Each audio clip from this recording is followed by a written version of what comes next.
So, Preparation of our next conference. Microphone around. so it seems One, like two. we're settled in. Organizing a conference, there will be a lot of talks about small conferences, I guess, and Small and larger. okay, and the participants will be introduced by our speaker. Okay.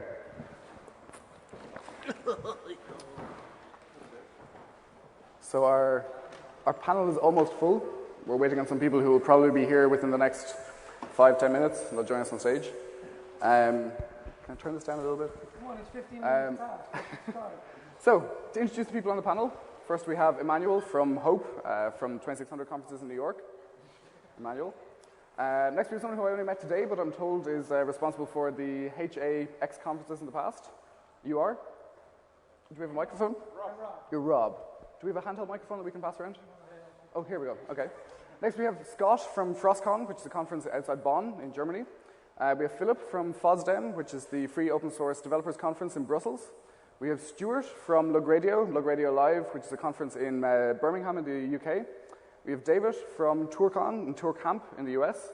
Esther from PlumberCon, and Christian, who was involved in the State of the Map conference for OpenStreetMap last year in Limerick? Last year. Okay. So basically the idea behind this is to give you guys an idea of the work that goes into organizing an event like this, our own events that we've organized, and to show that even though the overall thing is a big project to take on, it's not impossible. It's very doable if you delegate, if you split the task into multiple parts. So I suppose one of the lies.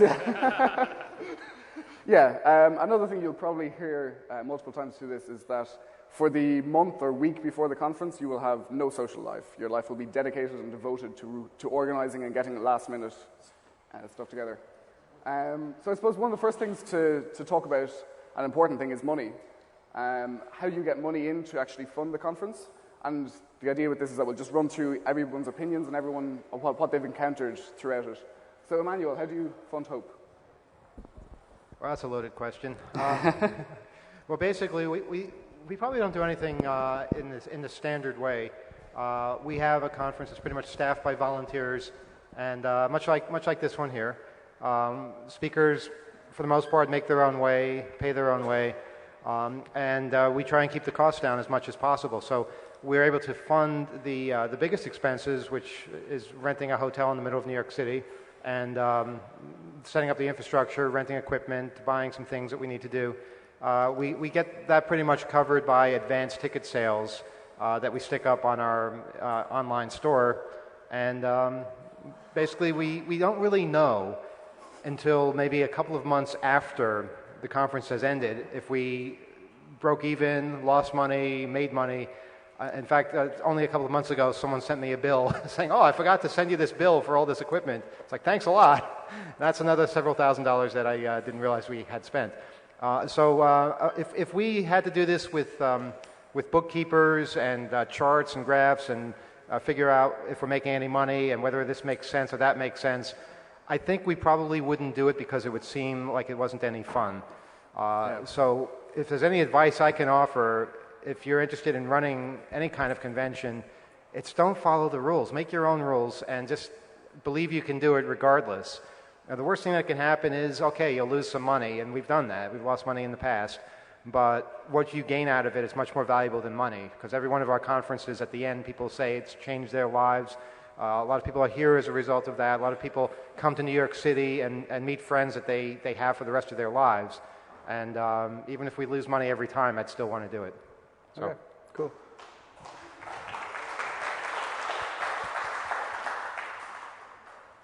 Yeah, how does HAR make money? FOSDEM is a bit different. FOSDEM is a free conference. We don't charge anything for people to show up, and many people do. I think we guesstimate, because we don't charge money, we don't have registration, so we guesstimate the number of visitors at basically dividing the area of the room we have by the standard area of human being, and we come up with roughly 4,500 people. So we actually have a budget, and we have sponsors. We love our sponsors. And then we give away free T-shirts for tax reasons in return for a voluntary mandatory donation. And that funds the conference. So every year, Folsdam is always in February. In the summer, we start thinking about, okay, how much money do we need? How much money do we have left over from the last year? And then we start harassing sponsors. Interestingly enough, sponsors often start harassing us before we start calling them. So we end up having to count money and doing the what do we have left over thing. And usually we can do some cool extras because Folsdam is cool and people seem to like it. Cool. Is there anybody here that feels like becoming motivated into organizing subculture things or events like this for their own community or smaller, bigger? Anybody here that thinks, well, maybe I want to get involved in this? Is there anybody? Oh, there's a couple people there. That's cool. That's good. You do it next time. Yeah. Go ahead. How is FrostCon sponsored or funded? FrostCon is a little bit like FOSBAN, open source event. We have an entrance fee of €5 for 2 days. It's mainly paid by sponsors. We get the location for free. It's our university, and so we don't have to pay anything for this. And but the main income is to sponsors. That's how it works. Mm-hmm. One thing that we've found ourselves as well is that sponsors like seeing where their money is going. So at our own conference, SkyCon, 2 years ago, we had Red Hat sponsor us, but it was on the condition that they sponsored one element of it. So they sponsored the meal. And they like being able to see all the receipts. They like to see exactly where the money they've put into it has ended up. Very transparent, rather than, and it's much easier to get money off people this way. It's much easier to go to someone and say, please sponsor our speakers' accommodation, please sponsor our speakers' flight, travel costs. Because the actual sponsoring entity can then say, okay, there's a fixed amount that we're paying on this, we're giving this amount of value, and it's much easier for them to actually commit internally that kind of money. And you can get away with a lot of crazy stuff. Yeah. Just to illustrate, not that I would advise anybody to do it this way today, but our first event that we did completely ourselves in '93, the financial planning consisted of a large box and later a safe. Like you would get for your house, a small metal safe, which we tilted on its back because it wouldn't close anymore because we were stacking the money in there. Like basically crumbled up banknotes were stuffed in this safe, and then somebody came because they wanted money for the big tent or for something, and we got it out of this safe that we opened up because it was on his back. And at the end of the event, the safe was empty, but there was no. We basically did a spot landing on zero without having any financial planning, controlling, budgeting, none of this whatsoever. So. If you're lucky, you can get away with crazy things, and if you're unlucky, you should just make sure that it's not people, but some kind of entity that you've set up that you can then bankrupt. Events, provided you don't want to do it again in the future. Events are financially risky to a point where, unless you're really professional and do events every couple of weeks, they're not a money-making proposition, and they're a huge financial liability. You can break even, you can make a little money, but you can lose truckloads of money. Sure, Emmanuel? By the way, Rob is, I don't know if you guys know this, but he's been involved since the beginning in every single Dutch conference. He's inspired the hacker conferences in New York, and this is his first conference in Holland as an attendee where he's relaxing and enjoying it. So we owe him a lot because I don't think any of us would be here without his efforts. So thanks to Rob.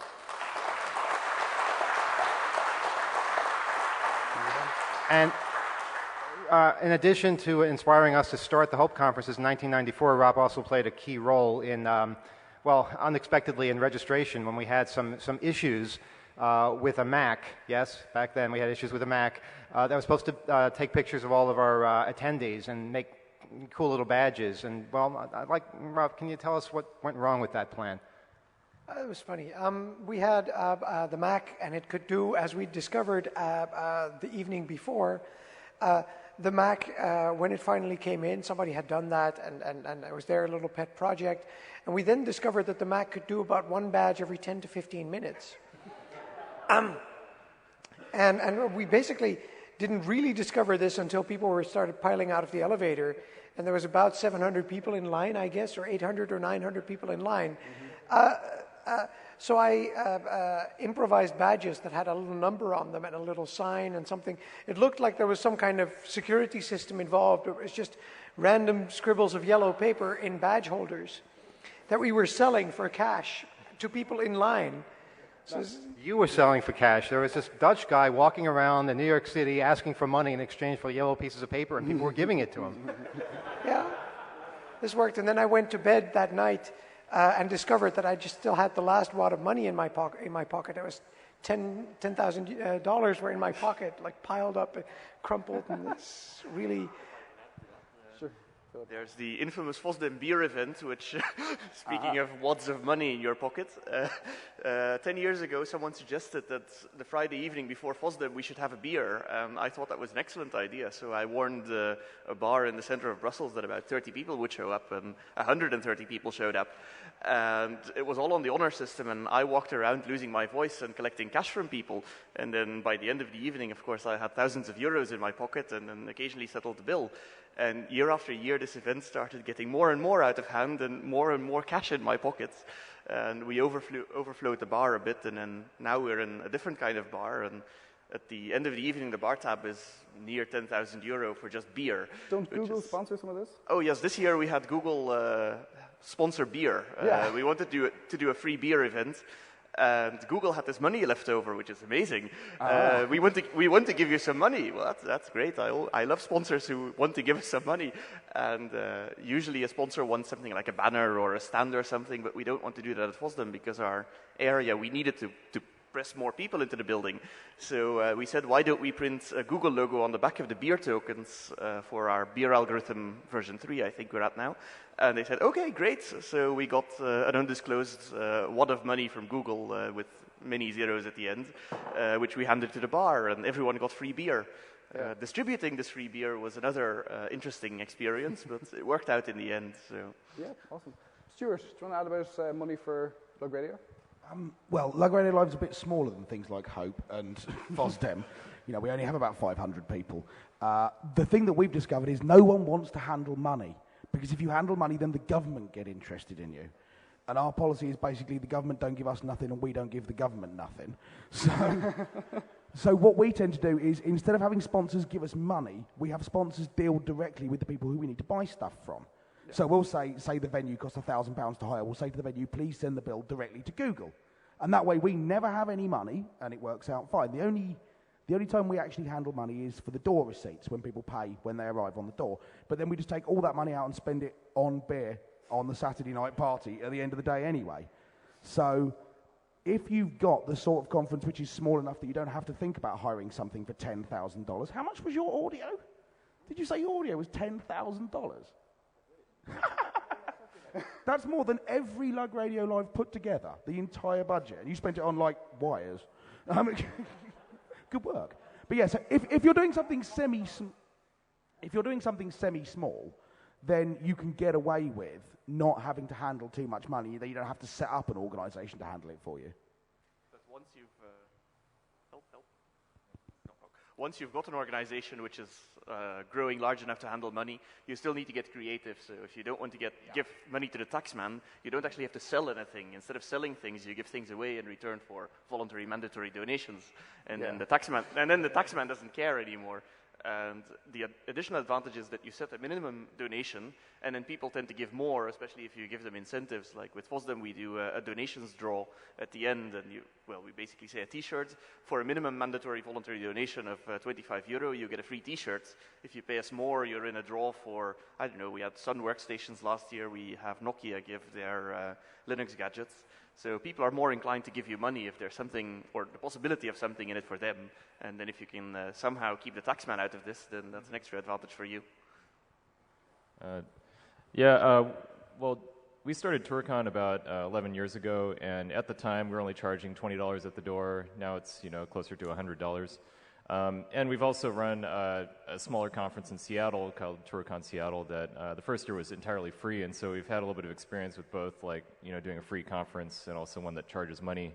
And it seems like throughout the whole thing, we kind of treat it as a contest to just see how much we can cut costs and how much we can, like, I guess, scam the rental companies out of, like, giving us more free stuff, things like that. And so I think as long as you treat it as kind of like you're hacking, you know, the con and trying to make something as cheap as possible and, like, you know, make it so people get the most for their money. Try to get companies to sponsor alcohol so people get free alcohol during the conference, you know, free T-shirts. Just like try to do as much as you can for the people coming, and I guess that's kind of our sort of way that we try to keep costs down by just trying to get the most for the amount of money that we spend. Cool, Esther. So I think I'm speaking not only just for PlumberCon, but also for NeighborCon, since Travis is not here right now. We're certainly, I guess, the smallest conferences on this panel, with a little bit under 100 attendees, or around 100. And pulling this off for the first time around, since we've seen a couple of hands up that said they would be interested in probably doing an event like this, the first time around is really hard to get sponsors. So you will have to call them again and again and again and tell them, well, we're having these speakers, but then again, your speakers are not really okay with your sponsors, that kind of stuff. So I have a role model. I had a role model in doing this conference, which is FX from Fenway Elite, a person you might be familiar with since he was giving like his Cisco iOS talks all around the world.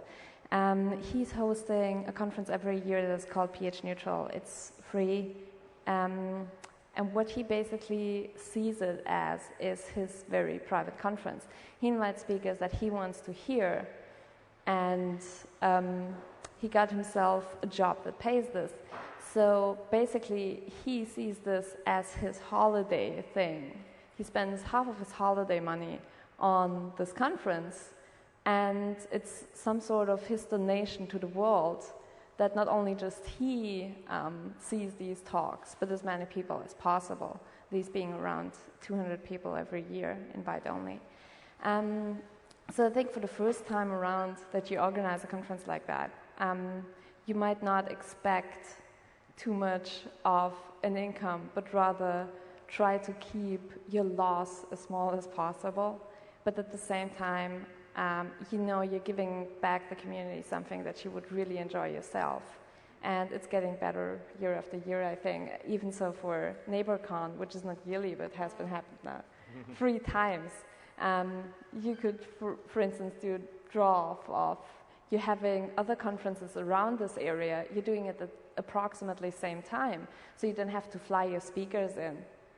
Flying speakers in is a very costly thing.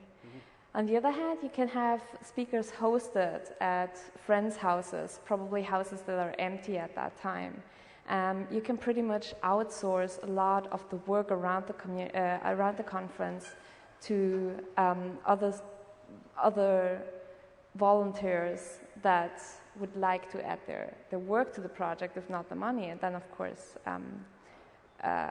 ask for donations of any kind. It's also always a good point, I think, to have a bar at your conference location, not only just for the attendees and the speakers, of course, but also because if you're doing this whole thing and it's very small at a place that has a bar, you're not paying that much for the location, because you're not only just renting this location, but the owner of the location has the impact of, well, people spending money on beer, basically. Christian is involved in, like I said before, State of the Map, which is slightly different from the rest of the conferences here, in that most of the other people on the panel are permanently involved in the conference from year to year. State of the Map is slightly different. Do you want to explain? Yeah, State of the Map moves around from year to year, and as a result, it tends to have a large local contingent to the organising committee. It also benefits from having a very, I suppose, niche market in terms of sponsors, in that it's essentially the same sponsors every year. You've got the likes of CloudMate and so on. And this makes it easier in some respects, but in terms of actually doing the organising, it makes it much, much harder, in that you've got some people local to the location, some people who might be elsewhere, possibly on different continents. So, thank you.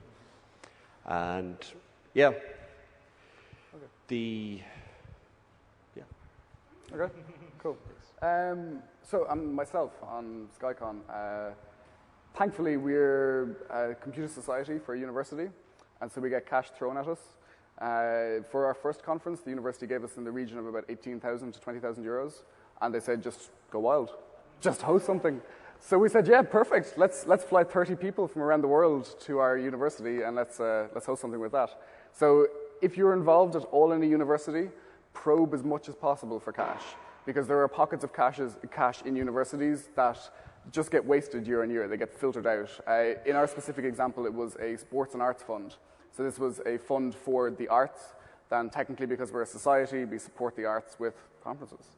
So if you can, poke around and try and find pools of cash in a university or other large organization. Okay, so moving on. How do you get speakers? I know some of you guys have had some very interesting speakers at your conferences. We had Randall Munro from XKCD as our keynote this year. You had Adam Savage.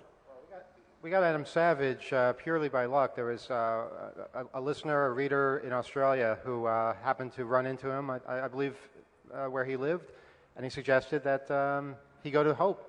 And Adam was open to the idea. And this was amazing because Adam was probably one of our most widely anticipated speakers. Usually we pay keynotes, we pay their travel expenses and all that kind of thing, but Adam didn't want anything. He lived he was in Brooklyn, he was local to start with, and he had been in town for that weekend, so it was just a wonderful surprise that we just had this guy who was a tremendous draw. But lots of times we approach people.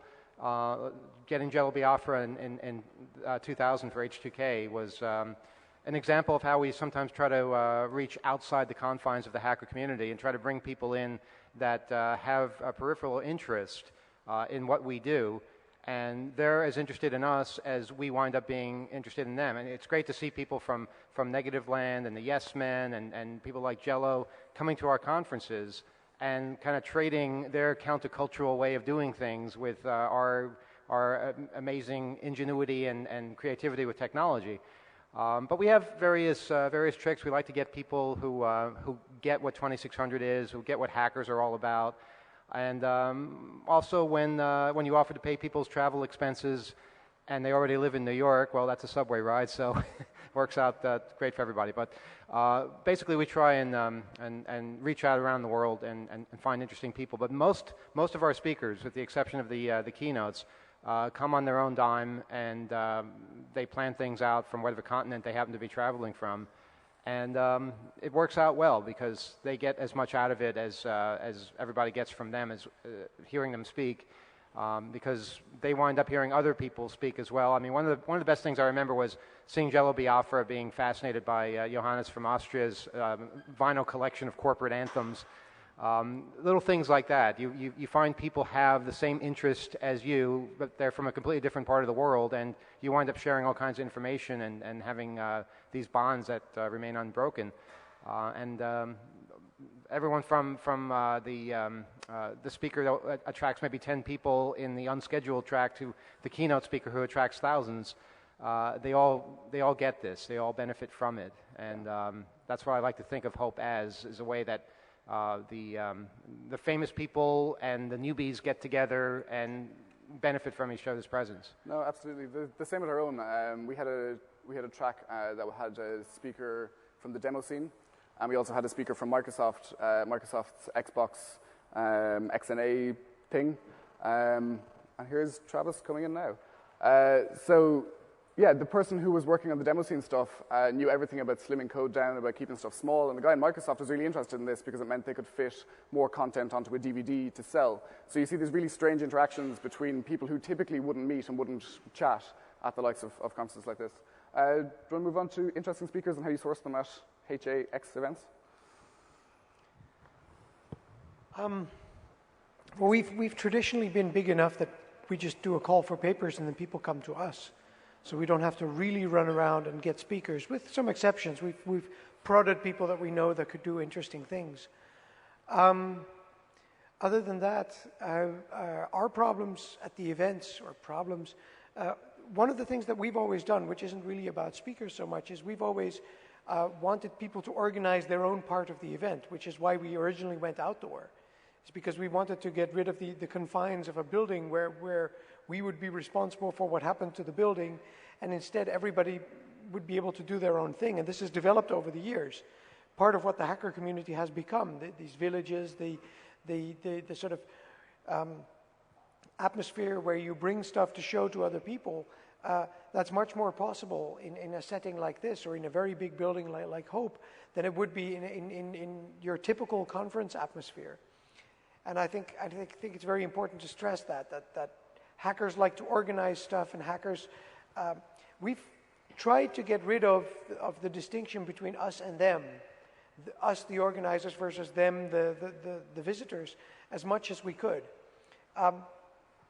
This wasn't so much a conscious decision as a consequence of the fact that we were really lousy organizers. So people basically had to run up and help us out, because we hadn't thought of getting rid of all the garbage. We hadn't realized that, I mean, the first event we did was for 300 people, 250 to 300 people, and then 700 or 800 people showed up, which is a trend in these hacker events, is that they get bigger than you think. And so we had no clue what was going to happen, and we never realized that 700 people generate 700 times individual amount of trash. Stuff like this causes other people to run up and say, I can do this, I can organize that. And that's something that we ended up fostering, and I realized later that that's what saved this community from going down the track of us, the organizers, you, the visitors that just come and you just have to do what we say, and otherwise our security goons will push you around, and it became this sort of gigantic us thing. The trouble with that is determining who gets a free T-shirt and who gets free entry, because at some point everybody's working their ass off. You have an army of 500 people that came a week early, and you have an army of people that all feel they deserve the T-shirt, and you only have 100 T-shirts, that all feel they don't need to pay entrance. So at some point, this was 2001, we said, this is not working anymore. Everybody pays entrance, and we made it a rule that even the central organization, I paid entrance, everybody paid entrance. And everybody paid for their T-shirt, and everybody, so we got rid of sort of the organizational perks, because they were in the way, they were creating the us and them. We were basically creating a whole us and them structure for 2 stupid boxes worth of T-shirts, which to us just wasn't worth it. Yeah. So really I think that's a strong aspect of these events. Don't underestimate how much... A recurring trend is T-shirts. Don't underestimate how much people are willing to help. The first year that we organized our conference, there was no crew involved, and we did it all ourselves as a committee, and we realized there's way too much work for 6 or 7 people to do themselves. So if someone wants to help out, let them. Don't micromanage it to yourself. This is how I got involved in FrostCon. I was a helper at FrostCon. He was. We got an email from a guy from the Ireland who wanted to help out at our conference.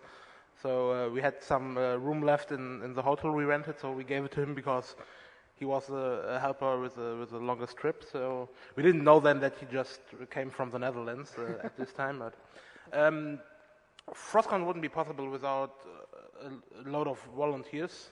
And one of the greatest ideas we had was putting them into T-shirts.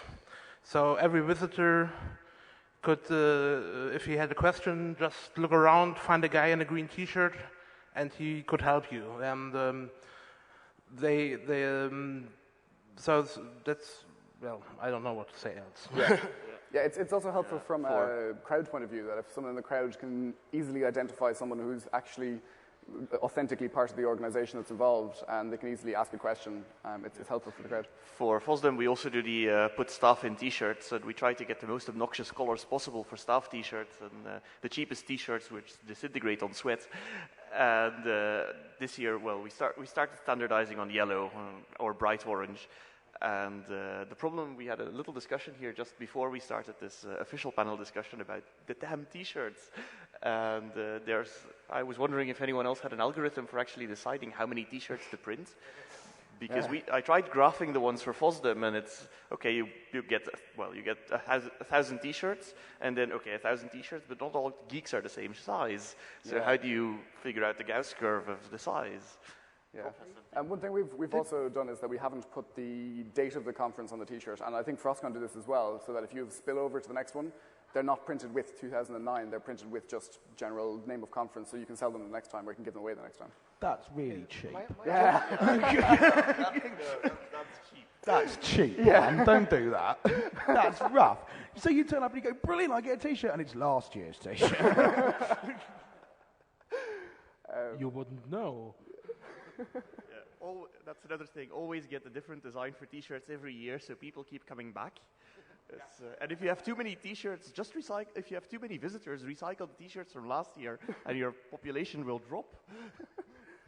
Before we move on, we were mentioning speakers as well before this. Did you have the likes of Mark Shuttleworth at FOSDEM? No. Was it? You had Mark Shuttleworth. Do you want to talk on that? How did you get Shuttleworth? We sent him an email. One of the things that's interesting is think of the speakers that you like, and then they're just ordinary people. You know, I mean, most of them. There's kind of an inclination to think, but these people are like internet celebrities. I can't send them an email, you know. But you just drop them off a mail and say, we'd like you to come and speak. It won't always work. Every year for Lug Radio Live, I've emailed Chuck D from Public Enemy to say, come and talk. And every year I get a thing from his PA saying, Mr. Chuck will not be coming to the United Kingdom. But it's always worth just send people a mail. You know, the worst they can say is no, bugger off. So give it a try. Yeah. Sorry?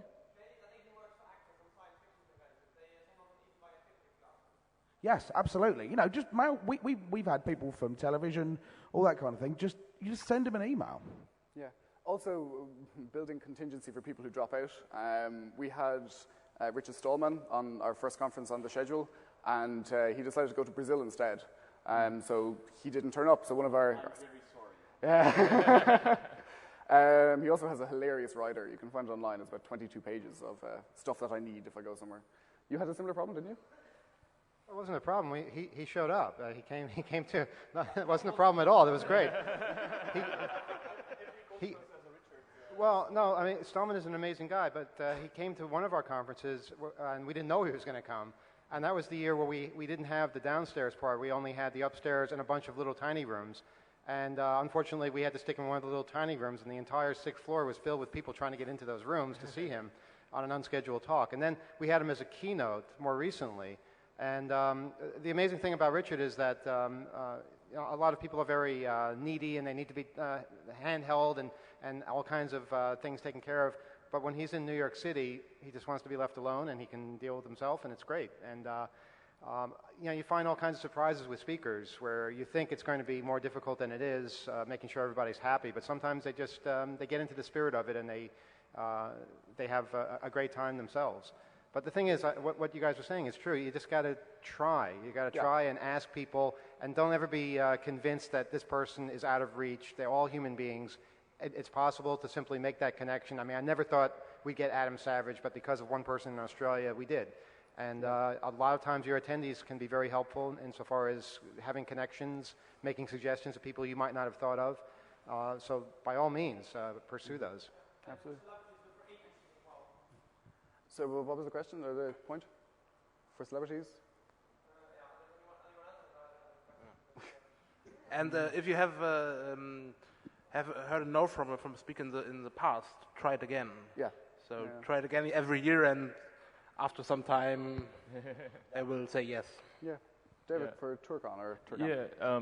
So TourCon, originally when we started out, you know, in the U.S. there's a zillion different small hacker conferences out there, and so it was a little bit more difficult for us to get started. But basically, we started the San Diego 2600 meeting, and we just invited all of our friends down. We had maybe about 60 people crammed inside of a small room at UCSD for the first year. But then after that, we just went to a bunch of different conferences, threw parties, handed out stickers. You know, people that we wanted to see talk at our conference, we'd go up to them after their talk and say, like, hey, you know, it'd be great if you could come out to the conference. Please come to our party. You know, basically make friends with all the people that we found really interesting and wanted to have them come to the conference. And what happened was that over the years, they would end up coming, give their talk, and they would just keep on coming back and telling their friends to come. And so I think it's mostly just fostering the sort of environment and inviting the people to your conference that you want to have add to the conference. And over time, you'll get lots of people coming. We also have done the whole thing where we've emailed random people like Bruce Schneier, and and did you have any luck getting Schneider? What's that? Did you have any luck getting Schneider? Yeah, he spoke at TourCon number 6 or 7 or something like that. Excellent. So it's all very doable. Just be persistent. Just put pressure on and use whatever contacts you have. So if you know some guy who works in development in Google, get him to ask someone in marketing, someone in HR, if you can possibly get Eric Schmidt along. So it's very possible. Yeah, and I mean, we had Emmanuel at, I think it was TourCon number 2 or 3 or something like that. And so, yeah, I guess just ask people, go up to them at conferences, try to make a presence at other conferences and stuff. And then also in response to the T-shirt thing, we only give out free T-shirts to people that pre-register. Okay. And when you pre-register, you select your T-shirt size, and then we just do 20% on top of that for other people. But yeah, that's how we figure out our bell curves and stuff like that. Esther, how do you get speakers? This is your first year this year. This is the first year, so it was a little bit tricky, but as Hikari pointed out, as you make connections to other speakers, from other conferences, you might just as well mail them, ask them to come around, whether they want to be a visitor or a speaker, and probably do this soon enough, a little bit sooner than we did. Now, PlumberCon had 27 speakers this year, 5 of which were remote speakers, which means because of the bad economic crisis, speakers were not able to fly in from the States, and we weren't able to pay this. So we figured we'd just have, an iChat presentation view. iChat is really nice for this. With 5 of these speakers. The problem is, never do this. Don't ever. This is so much trouble. It was fun. The talks were really, really, really interesting, but the overhead of working these calls out is a little bit huge. So the problem that we had was, of course, we tested all these call-ins with our speakers. However, I did this under the week. Like it was work week. People were at their working place with like 100 meg or 1 gigabit Ethernet lines, right? So they called in again on a Saturday from home, and all of a sudden their uplink is like seriously broken. This is things that you should expect from, obviously, other than in real life, you get a lot of technical difficulties. Nevertheless, people at the conference, like visitors, would have told me that this or that talk was really interesting. They met these speakers probably here again and would talk to them again. So it definitely is probably a choice if you want to speak really, really badly.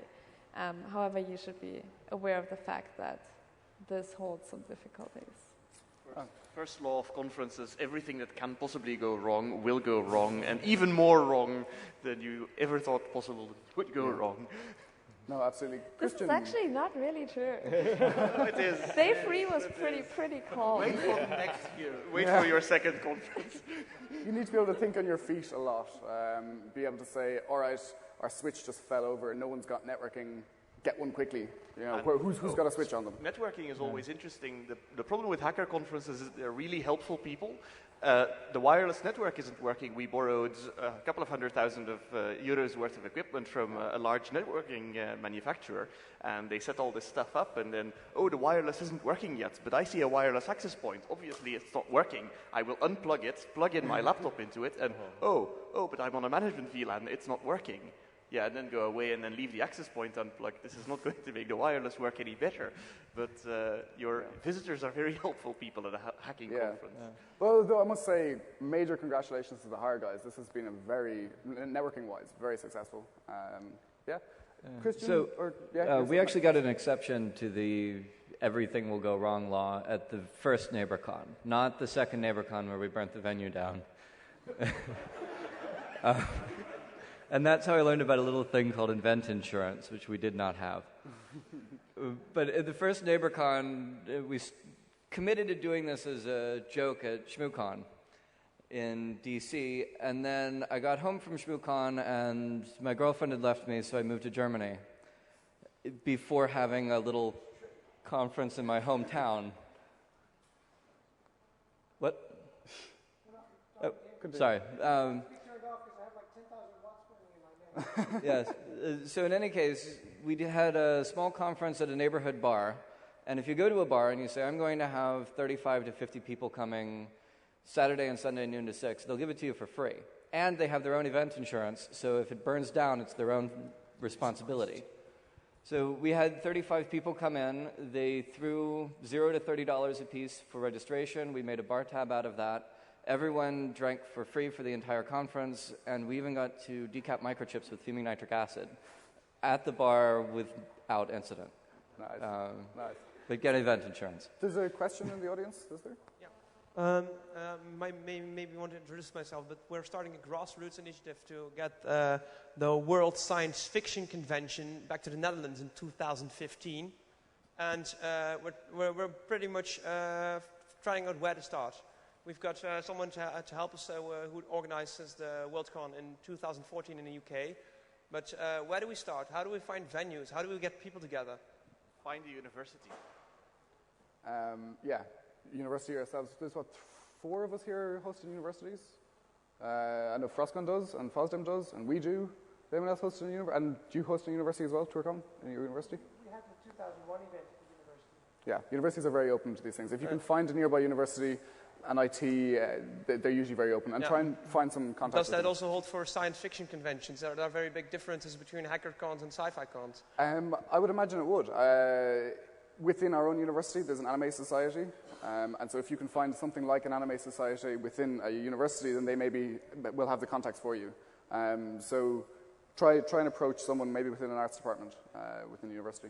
Something I personally like non-conventional venues, I suppose. I don't like the idea of, we try not to do Lug Radio Live in a university or somewhere like that because it feels quite formal and it's not a very formal conference. So run a bit wilder with your imagination. I mean, look for things like art cinemas or warehouses or a nightclub. Yeah. You know, think about places that wouldn't know, because they're not used to being hired as a venue, they'll probably be a bit cheaper as well. We've done it in an art cinema, in a student union, there's an arts centre that we're in, that kind of thing. So you can go a bit off the beaten track. Yeah, I mean, like what Tour Camp was held in a missile silo, which was freaking awesome. Also make sure that if your conference is a certain size, make sure that your venue can accommodate that size, and also keep in mind growth of a conference. FOSDEM started as OSDEM. The F is a story which you can ask me about later. Started as a small conference, and these days we're 5,000 people. And where do you put these people?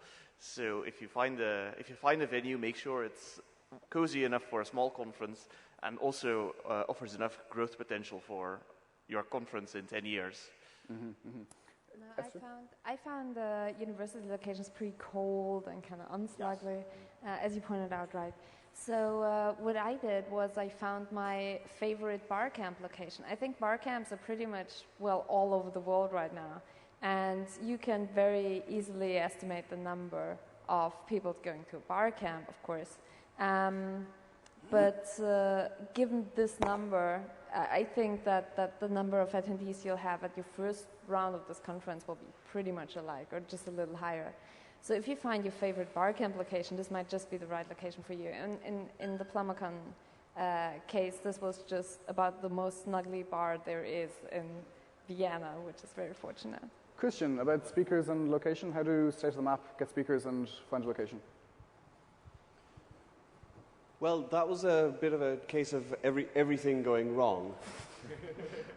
We had the University of Limerick lined up for our event, and then they came back and told us, no, actually, we have a different event coming for half that weekend. So we had to set for Plan B, which was a nearby hotel, which actually worked out quite well, but we really would have preferred to have proper conference facilities, which are much more prevalent at universities than in many hotels. Mm-hmm. And just to go back a couple of topics, T-shirts. T-shirts per year. you can reuse the T-shirts from the previous year, give them away free, and that helps. That is very good for getting people to volunteer. Just free shit. It's wonderful. One thing that you might not realize when you're organizing a convention is that your attendees are in this with you. Your challenges are their challenges. So any adversity that you might face, whether it be a hotel or a university changing the terms and making things a little bit more difficult, rather than having thousands of people being angry at you, you can all work together to try and make this as good as possible. I know we had some hiccups at tour camp, but we wound up having a great time because, well, you know, some people were legitimately concerned about a bunch of hackers wandering into a missile silo and possibly falling several hundred feet into the darkness. So, you know, we got over that hurdle, and we had a great time, and history was made. The first American hacker camp happened, and David deserves a lot of credit for making that possible. And it was especially cool because everybody, as part of the badge process, part of your badge was a bright orange hard hat that you were required to wear at all times.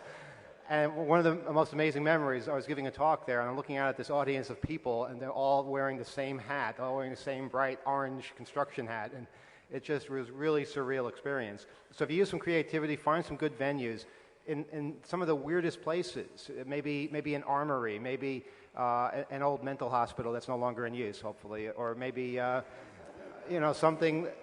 Join the army. There's lots of people. You can look at rooms with lots of people wearing the same hats in the army. Very true. One of the good things about, if you do creative stuff, people remember it. For the first Lug Radio Live, we didn't have badges, so what we did was we carved the letters Lug Radio into a potato and then stamped it on people's hands when they came in the door.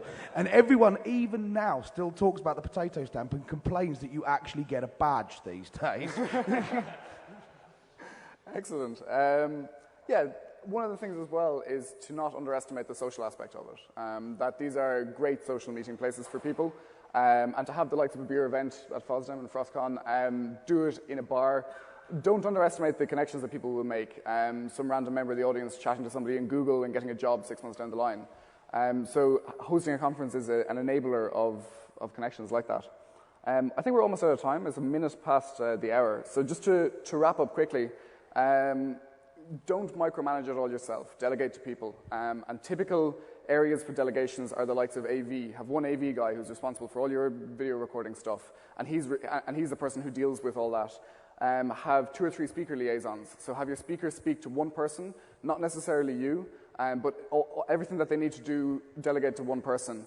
Have a PR person, the guy who designs your posters, who sends posters to people, who designs your badges, who designs your website. Maybe have a web admin as well. Have a networking guy, the guy who's responsible for all the network kit. Have a person who's responsible for the crew. So everyone who's a crew member helping out, or if you don't have crews, one person who's a delegate who deals with the audience. And just be the person who manages all these individual teams. But don't take it on all yourself because you will drive yourself insane. Yeah, I think that's about it. Have a unique selling point, and awesome stuff like this will happen. Hackers on a Plane is a fantastic additional extra at HAR. I have to use this moment to shamelessly plug my conference, because if you haven't any plans for next weekend, it's about 2.5 hours drive from here between Bonn and Cologne. It's in the small town of St. Augustin. It's called FrostCon. It's an open source conference with about 60 talks, keynotes by Dries Boytard and Simon Wortley. Come to me afterwards if you have any other questions, and excellent. That's my plug. Shameless plug time. Emmanuel, when's the next Hope? Yeah, well, actually, just to clear up any confusion that was left over from last year, the last Hope was not the final Hope. It was simply the previous Hope. The next Hope takes place next year, July 16, 17, 18. We have not yet announced it, but I guess I sort of just did. So start looking for cheap airfares now, because we're going to make this one really, really cool. And hopefully continue the tradition in New York. Cool. Start planning for FOSDEM in February too. There's a Lug Radio coming on in October, isn't there? Yep, Lug Radio Live. Is this in the US? 2009? No, we're not doing a US one this year. Okay. We did it in the US last year, and it was a massive ball ache, so we're not doing it again. Lug Radio Live is the 24th of October in the UK, so go and look at lugradio.org/live. You know it makes sense. Awesome. The tour camp just happened. So yeah, TourCamp just happened over 4th of July weekend, but we also have TourCon San Diego coming up pretty much the same weekend, October 23rd to the 25th. So you can choose between either of our conferences. But supposedly there may or may not be hackers on a plane from here to TourCon, so we'll see if that happens. Awesome. But CFP and registration just opened. PlumberCon happened only last weekend. Right. So do you have anything else planned for? Only just a week back. There will be another one next year, I guess. I have been told. So. Cool. Did the State of the Map Amsterdam recently, or is that coming up? Yeah, State of the Map just happened in Amsterdam last month. Next year's one location as yet undecided, probably either Germany or the US. Okay, cool. NeighborCon will be in Knoxville next summer. It's Knoxville, Tennessee. It's the most foreign place you can imagine. We have jig dancing, we have Dolly Parton, we have all sorts of neighborly things. 25 ounces of beer runs $1.50 US, and a very nice, say, sushi-grade ahi tuna steak will only cost you $12. It's the greatest place on earth. Excellent, excellent. Was there another comment here? We want to take a question from the audience? Does someone have a question? If we have. Is this on? Yeah. I was just curious. I'm aware that the general public is part of this organisation, like I am myself, but how many people are actually in the core part of the, as an organiser? How many organisers are there? Sure, how many core organisers are there involved? Yeah, for an event like this. For ourselves, we had about 200 people show up, and there was a core organising committee of maybe 5 or 6. Each of whom had a specific task. So one guy was the corporation liaison, one was the PR person, etc., etc. So 5 or 6 for ourselves. Is it similar for the rest of you? We have maybe between a dozen and 2 dozen, but we have so many different things to coordinate. Whether it's liaison with the media, or running the network, or AV, or speaker things. It's a lot, and it's good to be in communication with people to plan out and brainstorm a bit. Sure. For a complex event like this, it's in the hundreds, literally. You're depending on 300 people really getting together months and months in advance, some a year in advance. I guess the core organization group here is about 10 people, then the more, okay, and then the group around that is probably 40, 50, and around there is hundreds that we all depend on. Yeah. I think 8 to 10 people for co-organization is a good amount. FOSDEM is, we have a core team of 4 people, and then a team of actually organizing a thing of about 8 to 10 people, and then volunteers, 10 to 100 volunteers who, the lack of sleep decreases as you go up to a larger number of people. So the core team starts losing sleep in September, the people around them start losing sleep in December, and then the volunteers don't sleep during the weekends. So, yeah. Lug Radio Live has 4 in theory, although one of them never does any work. Is that Mr. Kosher? That was Abe Bradshaw. Oh, Abe Bradshaw. But then we kicked him out, HAR. So, and then there's a crew of about 5 or 6, all of whom get a bright orange T-shirt and have to wire it all weekend. And other than that, and that's all we really need. People chip in over the thing, but you can organise something with quite a small number of people. Yeah, this is where crew is really, really, really helpful. If you have a core tight-knit group and one person's your crew person, the rest of the crew do all your slave labour.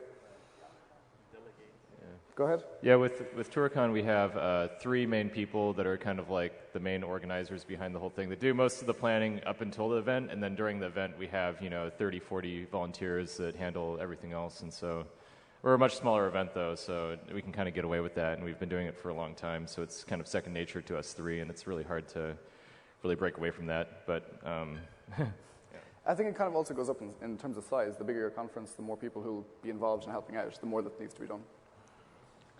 Yeah, I have to admit that for PlumberCon there was a core team of 1 person. And that is up until the last week before the conference when I really freaked out, and we upgraded to dual core. So at least I outsourced the whole streaming thing. But then again, there was a huge mermaid team, and really much support from the local hackerspace, of course, Finn being one of these persons. Yes. So even if you can kind of manage to organize pretty much everything and set up your website and the design and invite the speakers and try to book all their tickets and then rebook their tickets because they can't come and then reschedule everything. So I was fucking around in the database about 3 to 4 times a day. It's not really the best idea. But even then, if you manage, you will need at the conference a team of people that are working as session chairs, that do look after your network because you seriously don't want to do this yourself, that stand at the desk, like info desk or cash desk or whatever. And for PlumberCon, we call these people mermaids, in remembrance of the CCC angels. And these were about, I would say, 10 people all in all. Okay. Your state of the map again is a bit different because there's half a team which is in each individual country and there's half a team which is for all conferences? Yeah, but typically there's about 8 to 10 people on the organising committee in a particular year, and about half of those from the OpenStreetMap Foundation and half from the local country. Our attendee numbers have been up to about 250, and at the events then we probably have about another 20 people running around handling mics, video, cameras, network, all of that stuff. So at NeighborCon Knoxville, we got away with almost no planning by having a very small crowd that knew each other and came by personal invitation. For NeighborCon Vegas, we decided to have an alternative conference to Black Hat. And we co-located this with another conference called B-Sides that decided to do the same thing. So we wound up with around 350 people coming in at some point or another during the conference, and all hell broke loose organizationally. And we lit the venue on fire. We did a couple of other things like that. So for that, we had a much larger group of about 15 or 20 that were doing the organization, and 2 or 3 saviors that kept it all from going to hell. Yeah, I think that if you want to start working on one now, typically you need a few months, 3, 4, 5, 6 months, depending on the size. Set up a mailing list. Everyone who's involved, stick them on the list, and basically keep everybody informed. Don't have any closed doors. Delegate, keep track of what people are doing, and make sure that they know their job. Don't just give them a job and not tell them exactly what they need to do. Do we have any other questions? Yeah, go ahead. This isn't so much of a question, it's just a thanks to every one of you up there who has gone through, having been a core organizer for Hope since the mid-'90s, I know there's a lot of angst.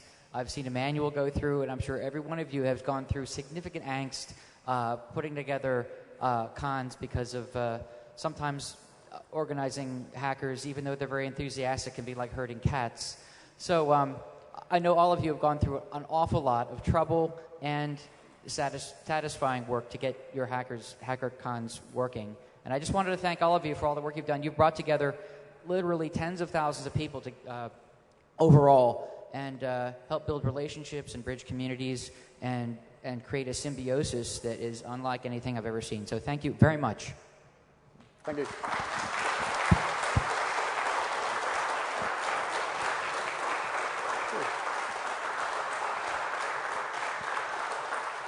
I think the main reason for this was to show you that it's not all a big black box. The organizing of an event like this is discretizable. You can split it into small things, but delegation is key. Do not micromanage it or you'll drive yourself nuts.